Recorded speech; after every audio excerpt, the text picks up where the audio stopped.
Money and Impact. My name's Suzanne Caldeira. I'm a mortgage lender. I've been in lending for 24 years, and the name of the show is Money and Impact. So why the name Money?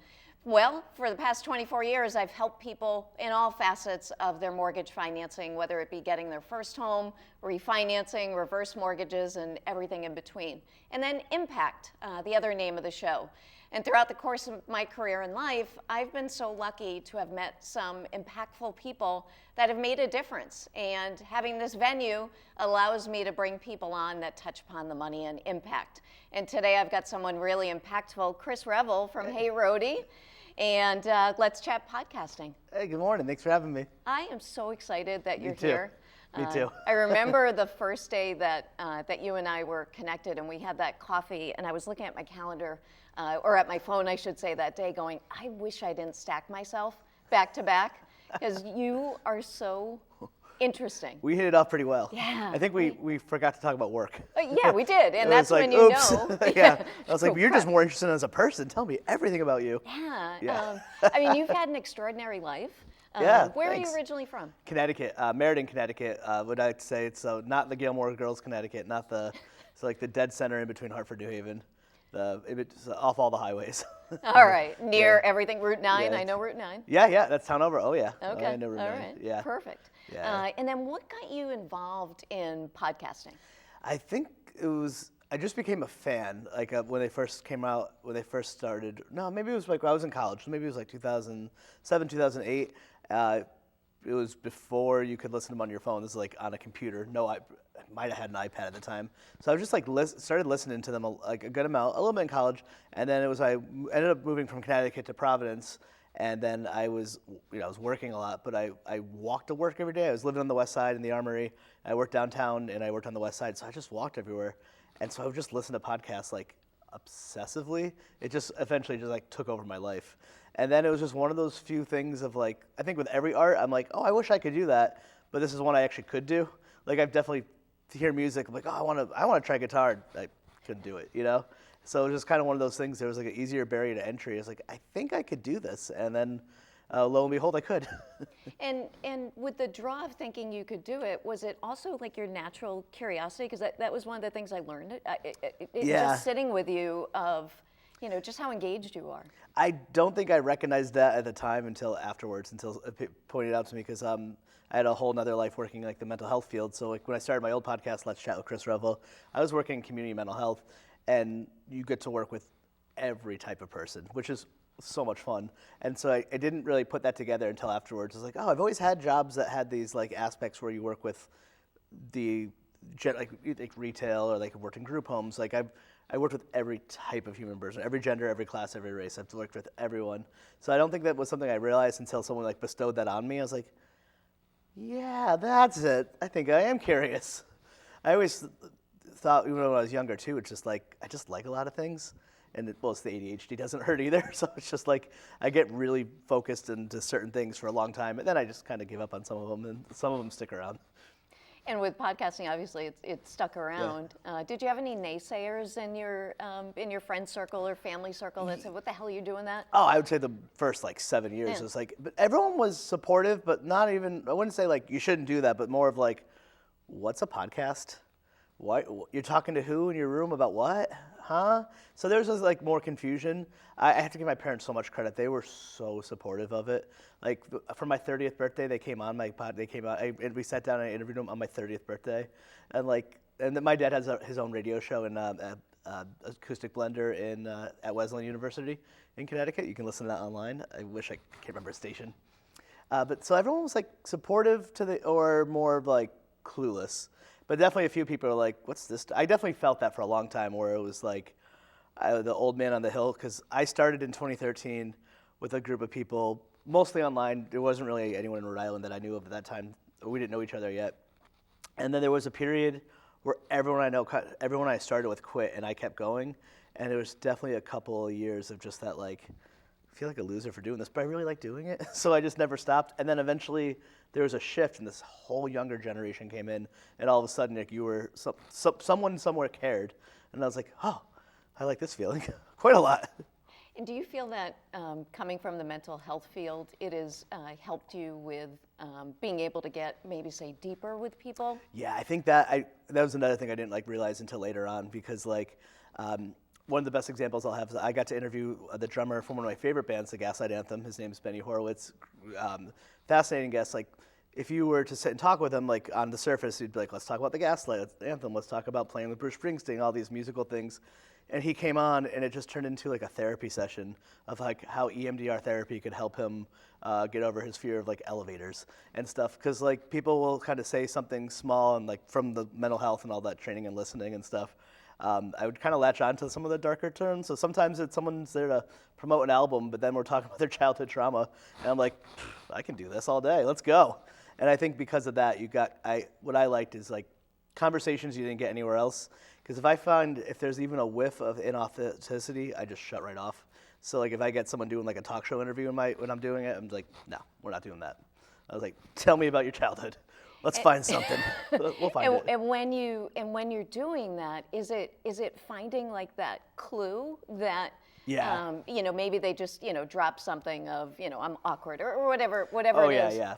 Because people will often just say little nuggets of like little hints of things. If you're kind of really digging and listen for it, you're like, And that is definitely working in the mental health field. Is like you're definitely training to listen to what people say, but you're looking at body movement. You're looking for like, I know it's going to sound strange, but like you're looking for cuts on the arms, and sometimes like you're studying the person more than their words, and then you're really kind of like it's the empath. They're like, all right, well they started talking about this, but their body language changed drastically when they started talking about alcohol and their mom.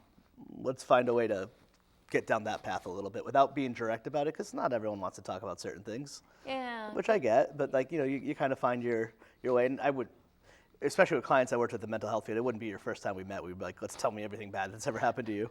But as you get to know people, and I think a big thing of that, especially with interviewing, is like the kind of matching the guest or the client's energy.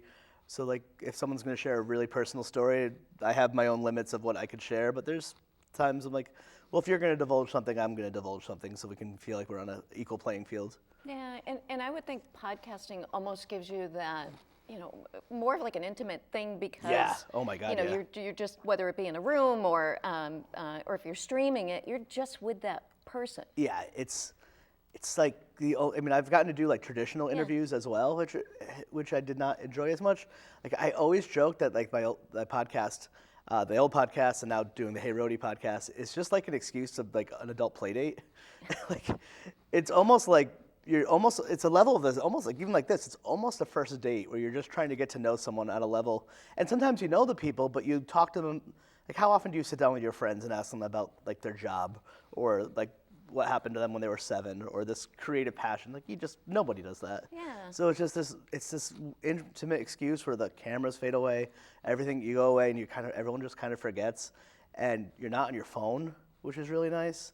So it's like the closest thing to like the campfire. Like you're really just kind of sitting down and having these like, and sometimes it's fun and silly, and I've had like people have cried. I've had that experience myself. Like there's definitely been moments of like real closeness, and there's times I've like fallen out of my chair. I'm laughing so hard because it's the silliest person you've ever met or something like that. How did that springboard from saying like, hey, I'm going to be in mental health and I'm going to do this podcasting, but there's this Hey Roadie thing. Did they find you or you find them? It's actually, I got very fortunate. So I worked in healthcare for 11 years. I was at Butler Hospital all through the pandemic, so that's to 2022. So I've been doing the podcast for a long time. Before the pandemic started, I'd quit doing it, but didn't tell anyone because I was so depressed. And then I was like, I've been doing this for a long time, and maybe it's time to like really make a go for it. And to make it as a podcast host, there's not a single person who does a podcast host, really any host, at a full-time level. So like I was very aware that was unlikely, but I was like, I knew I got to do something. So I ended up building a team, and then we took it as far as we could, and decided we ended up getting to pitch to like iHeartRadio, Stitcher, Earwolf, like getting to go to some of the big networks. No, they all passed on us, which is completely fine. So I was like, all right, I need to then put my energy in working on other people's stuff. So I started getting opportunities to do producing work and consulting work on other people's podcasts. I have to shout out Raz Cunningham from Little Fire Film. He was the first person to ever actually like hire me outright, which was really wonderful. So much indebted to him. And then from there, I ended up getting a left turn to go work in a media department at a digital marketing agency. So I left healthcare, took a pay cut, and then I was actually on the Hey Rody podcast with your initial host, Nick and Sasha. I was in their first like 20 episodes, so it was a couple of years ago.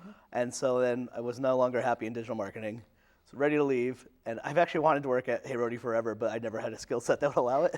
And nobody leaves, and like I could never find anything. And then I saw some posts that they were hiring an account manager.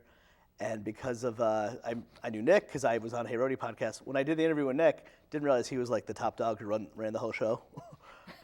And the part I'm leaving out too, in 2020, I had interviewed Elise Major, the editor-in-chief. So I was able to like message Elise, be like, hey, can you help me get on the Hey Rody podcast? So I was on the Hey Rody podcast. And then a couple years later, I was like, oh, they're hiring. Well, Nick remembers me. So I messaged Nick.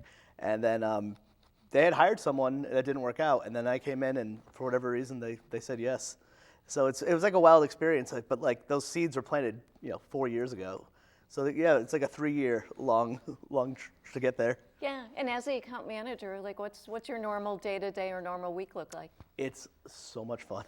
Like I really like it. So I don't have like a proper office. I'm pretty much on foot all day, walking around, talking to small businesses and clients and stuff like that.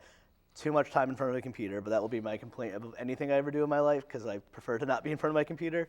But so like I don't have like a typical day-to-day. I really just kind of work my schedule around other people. So sometimes I get to do fun stuff like this. Last night I was at the Palino Properties like Christmas party, and then sometimes it's just like meetings and going places, traveling around. I'm based in Providence, so like I walk pretty much everywhere in Providence now, which is really fun, like because it's such a walkable city and so small. So it's like, and there's something fun about Providence. It's such a unique city where like every neighborhood is just its own separate culture to itself, and then the city is itself, and then like you go to any other part of Rhode Island, so it's just like every day is a new experience. Like it could be on the east side or Silver Lake or Broad Street or anywhere, and I'm in the same city having a different experience, a different type of people, and it's like mental health. You get to work with everybody again.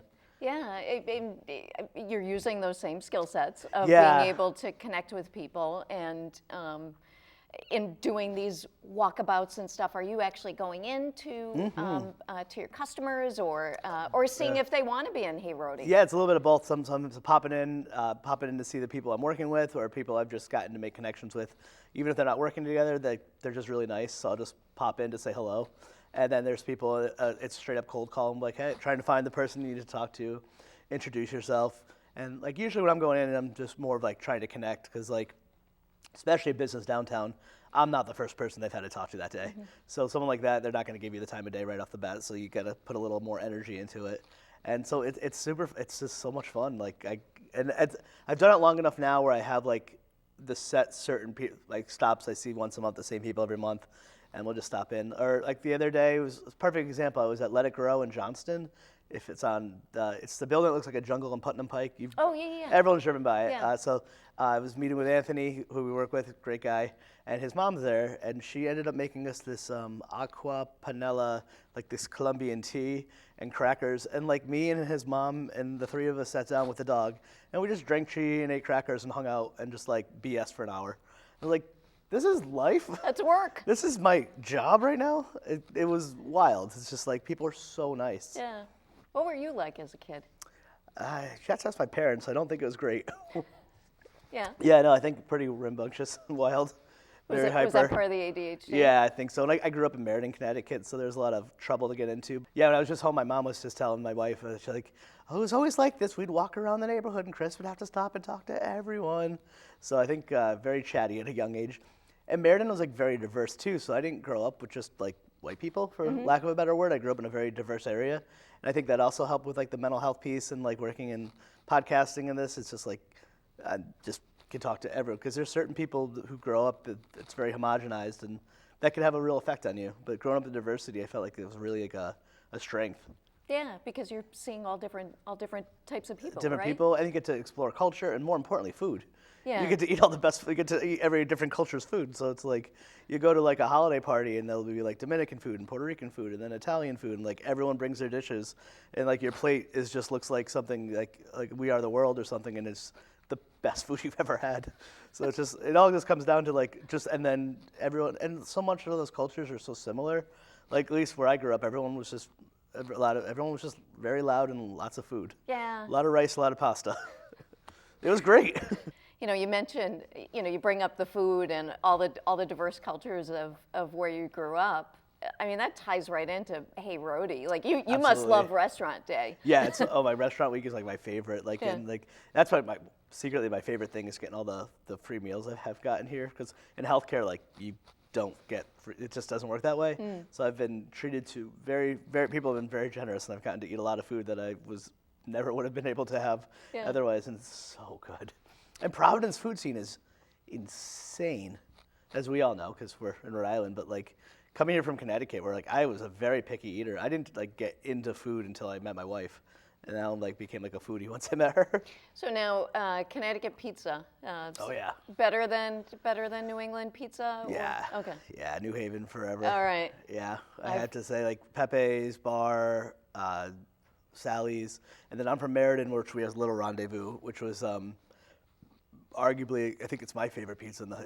So Meriden pizza is even like a subset of like New Haven pizza. It's very similar. Okay. No one else calls it that besides people in Meriden. Yeah. But like, yeah, in Meriden, like the food's not great, but you can go to any pizza place. It doesn't matter what it looks like, hole in the wall. People are gonna be mean to you, and it is the best pizza you've ever had. I want to bring it back and stop talking about food, or else I'm going to have to end this whole show to go and grab a pizza with you. I want to talk more about the podcast because, I mean, you got into it when many people weren't even thinking about it, and you stuck through when a lot of people had said, "Hey, we're going to leave." Yeah. What fills you the most in doing that? I know it always sounds cheesy, but it's the friends we make along the way. It's like, there's a famous B.B. King quote that I always think about. He says, I get paid to travel, I play for free. And I felt like with podcasts, for me, it was like everything was, that work was the marketing, the editing, the booking, all that was like the work. So that would be like the travel. And the sitting down and talking to the people is like playing music. It's the best part. And then the relationships that you build, like, I've made lifelong friends from doing this. People, sometimes my friends, sometimes I've gotten to interview my heroes, and then now they're like, we're pal, like we'll text sometimes. I'm like, that's weird. So like, it's just the stuff that came in it, but ultimately it's really this the human connection with people. And I think if you're gonna do if you're gonna do some sort of interview style show, if you don't enjoy this part, then don't do it, because this is the best part. Well, it is, yeah, because it has nothing to do with the promotion of it. It's being able to get on that level with someone. How did you get over your fear of, and I'm assuming you had fear, but talking to your hero, like what was that like? Yes. Oh, I was so nervous. It's happened a few times where people like just like, and they were never like famous people, but they're people that like meant the world to me. Yeah. Like they wrote my favorite album in high school, or like early on I got to interview a writer from The Simpsons, and The Simpsons is like, it's like the Bible to me. Like I'm obsessive Simpsons fanatic, and like I remember I took a day out of work. I did like breathing exercises. I get so nervous because I feel like you can be a wreck as long as you're fine in the interview. So I think I just leaned into the panic and nervousness and be like, and I wasn't nervous that I was going to do bad. I was nervous. I knew I was going to do awesome. I was just nervous like tech would go wrong or something like that. Or also like you want to play it cool and not let them know how much you like them, because then it's kind of weird. It's like an imbalance. Yeah. It'd be like that old SNL skit with Chris Farley interviewing Paul McCartney. Oh no, I got to look at that. Oh, it's like, so you were in the Beatles, yeah? That was pretty cool. It's very easy to turn into that. Yeah. So I had to like be like, deep breath and then prep. So I'd always have stuff written down. So when I like panic, be like, oh my God, I can't believe I'm talking to so and so. I can look at my notes and be like, okay, I have something to say now. Have you ever had a dud? Like tons. someone, yeah. Tons of duds. And is it just something that you just speed up the interview? Or? I've a couple times cut it short, but Yeah. I think when it's happening in the moment, I think I like try to be positive to myself and be like, this is what's gonna make you better. Yeah, so I feel like I just like you just suck it up and be like, okay, let's see how long we can stretch that. And then it wasn't my job before I took over the Hey Roadie podcast, so I could just be like, all right, we've done 20 minutes and this is garbage. Let's just end it. It doesn't matter. But like now with Hey Roadie, because it's not my podcast, I'm like, we'll make an hour happen. Like, and I think it's helped me also vet who I have come on to. 'Cause I'm not sure if you've run into this, where some people are charming and effervescent and everything, and they get on a camera and they just shut off, and you're like, oh. I was like, no, like come out. I need you to come out of there. So like, yeah, I've had more than duds. So I think the duds are what help you get better, because then you can't panic. You'd be like, okay, I have to ask this. Find something in there. Yeah, I think it's tough when you're getting either the one-word answers or you're not like feeling that that connection. Absolutely. And I find C-suite people have that because they're trained not to do that.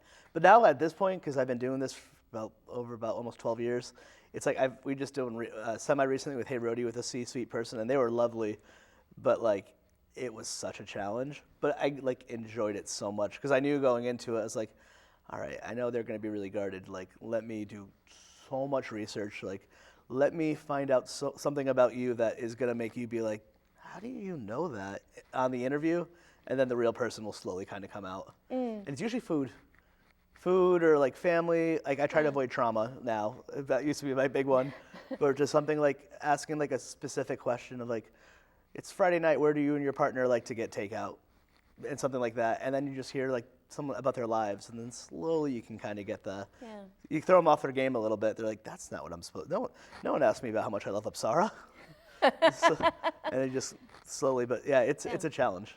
But I would think that, at the end of it, we're all human. Oh yeah. And it's being able to have that connection with them, right? And then the flip side is when someone's too performative and you don't feel they're authentic. That actually gets me more.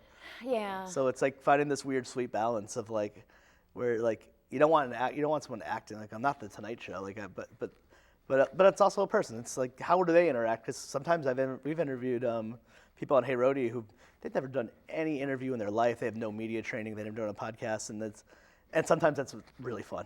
Sometimes the lack of the button up can lead to some really fun stuff. And how do you,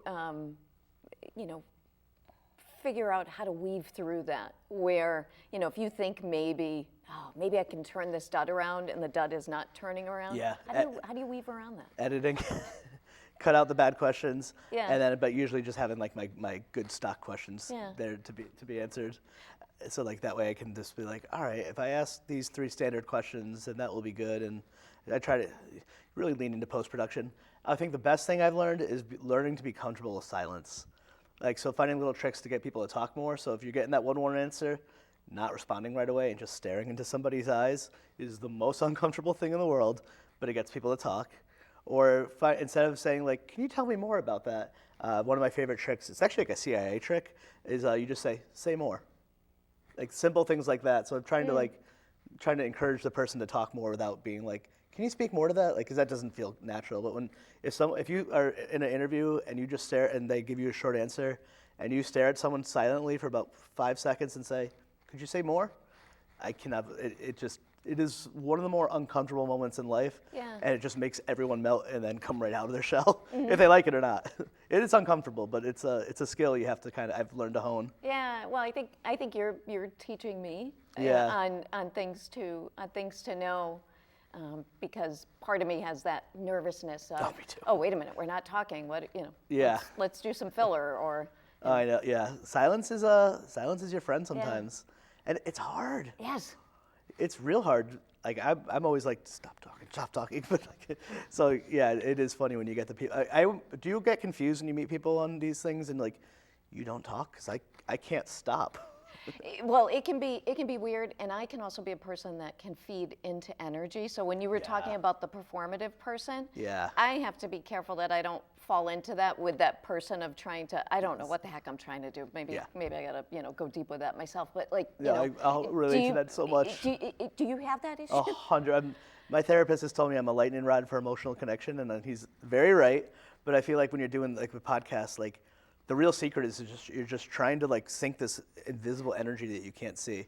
Podcast, any sort of interview, like I 100% am just trying to match the guest energy, and like, the worst I feel like when I'm too excited and they're like nervous and I'm like, okay, God, tone it down for that, tone it down. Yes, because their nerves, when you get too excited, you might mess with their nerves, and then they're shrinking in their chair. And like screaming in their face of how much I love their work, and they're like, Okay, that has happened more than once, especially now. Like with the Hey Roadie one is so different because like, we interview people in Rhode Island, so like I have to see these people afterwards, which is amazing, which is like one of my favorite things. It's just, but like so many of the ones I did before Let's Chat were like people all over the world. So it was just you do the interview and we'll stay in touch sometimes online, and many times we'll never meet in real life. But now like I'll have someone on, and then I have to know, like, I will most likely be running into you somewhere down the line, if it's like at an event or just like getting groceries or something like that. So it's it also has made Rhode Island much more fun that way. How do you deal with the embarrassment? Ever have any embarrassing things and you're like, Oh, oh yeah. shoot, I can't see this person at an event? Oh yeah, God, so many of those. Of like, but I've always learned that almost every time it's ever happened, it's been completely internally by myself, and the other person has never like, oh, I didn't think that, and like, okay, I made this one up in my head. Yeah, or Yeah. I'll just flat up I'll just be like, keep walking. And for someone to be on Hey Roadie, what are things that you look for? We like anyone who is really just doing something unique and making Rhode Island a better place, best place it could be in terms of creativity. Jenna, my co-host, and I, we're huge like comedy and like pop culture fans. So like even if you don't have to be connected to that. So like we love talking to business owners, but if it's a business owner who owns, especially like an establishment of something of note, but they also happen to like be able to talk about like superhero movies and comedy and food, then we're really interested in that kind of stuff too. So we love finding either the people who are involved like either in the arts world or the business world or doing something like special or something in Rhode Island. Like we've gotten to talk to some really great people, and the show existed for 80 episodes prior, plus before I was even a part of it. So there's like a lot of people have come through it, which has been really fun because I was, besides being I was a listener as well. So like I think that's the big one. Like I'm personally looking for people that could talk, but really people that are interesting. So if you work for like somewhere big is always like big places or people are in just cool stories. I guess what we're looking for. And this has been a cool story. Oh, thank you so much. This has been so fun. This has been such a delight. And this is Money and Impact. I am Suzanne Caldeira. For more information on today's guests, keep an eye out on the credits. And thanks for watching.